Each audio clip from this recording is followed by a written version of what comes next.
दोस्तों, हमारी धरती माँ की कोख से कई सारे ऐसे क्रांतिकारियों ने जन्म लिया और बलिदान दिया है जिन्हें आज हम भुला चुके हैं।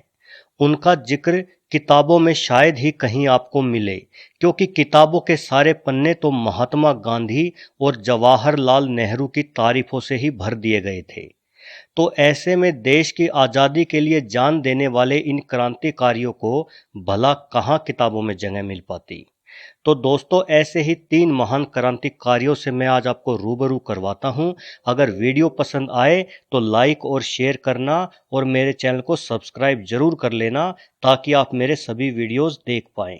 नेताजी सुभाष चंद्र बोस ने 1928 में एक ग्रुप बनाया था जिसका नाम बंगाल वॉलंटियर्स रखा गया था।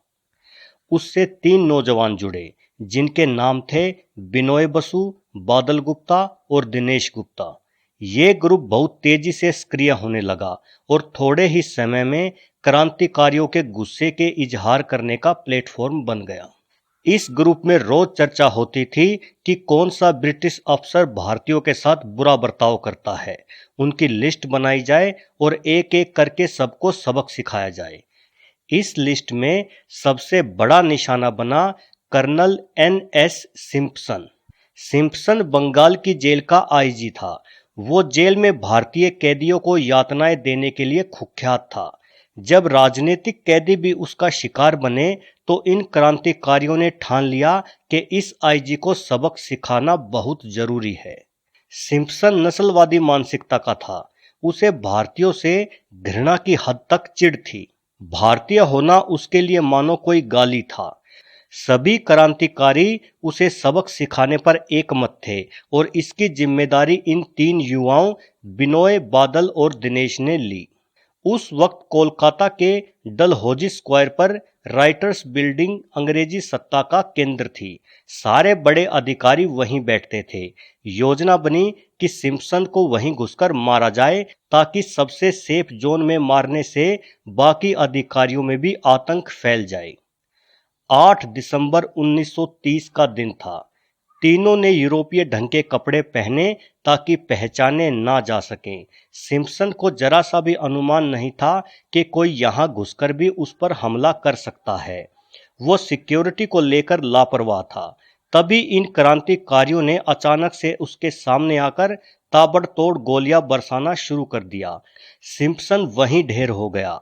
कई और अंग्रेज अधिकारियों को भी गोली लगी, लेकिन वहां से भागना आसान नहीं था।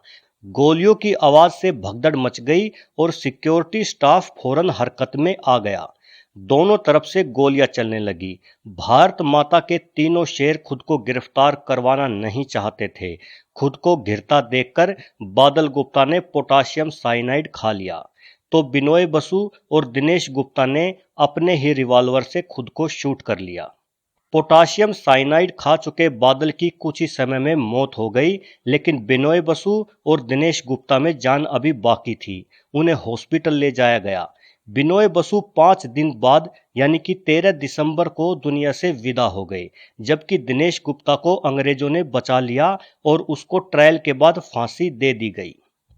उस वक्त दिनेश महज 19 साल के थे, लेकिन जिस जज ने उन्हें फांसी की सजा सुनाई थी, उस जज को दिनेश के क्रांतिकारी साथी कन्हई लाल भट्टाचार्य ने बाद में गोली से उड़ाकर दिनेश की मौत का बदला ले लिया था। इस घटना के बाद अंग्रेज सरकार हैरान रह गई थी। न केवल राइटर्स बिल्डिंग में घुसकर इतने बड़े अधिकारी की हत्या करने के उनके दुस्साहस पर, बल्कि वतन पर अपनी जान कुर्बान करने के उनके जज्बे पर भी। सारे क्रांतिकारियों को मानो नई संजीवनी मिल गई। एक एक करके अंग्रेज अफसर निशाना बनाए जाने लगे और युवाओं में देश पर मर मिटने का जुनून सर चढ़कर बोलने लगा। और यही जुनून एक दिन भारत माता की आज़ादी का कारण बना। दोस्तों, आप सबसे एक बार फिर से विनती है कि इस वीडियो को अपने सभी दोस्तों में शेयर करें, जिससे देश को आज़ादी दिलाने वाले इन वीरों के बारे में ज़्यादा से ज़्यादा लोग जानकारी प्राप्त कर सके। धन्यवाद।